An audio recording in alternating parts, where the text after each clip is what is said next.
Alrighty, after some more tweaking, we're there. And that isn't too shabby. And that's prior to any bodywork, which people tend to forget really. You have to get the doors and panels fitting the car before you do any bog work. Otherwise you're just making your life difficult.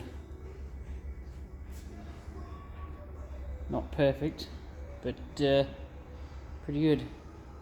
And people might say, oh, it's going to change shape when it hits the ground, but they don't really. And if you say that they do, well then you've probably got a problem. Because I've never had an issue.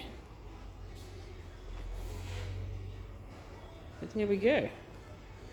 This car, however, that's had the issue I was talking about where things were done prior to it being lined up. Now that they're lined up, things don't line up, if you know what I mean.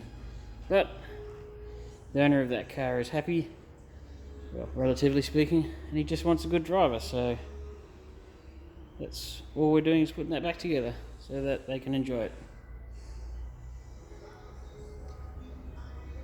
But there we go, that's a painful way of doing it, and you might think that belting the snot out of the door is the right way to do it. Don't know. But you're assuming that's the original door off the car. The only panels that fit are the ones that the factory put on. And even then they tweak them. And don't think that when you take your car to a crash shop they don't do very similar things to modern cars. I've seen it. But there we go.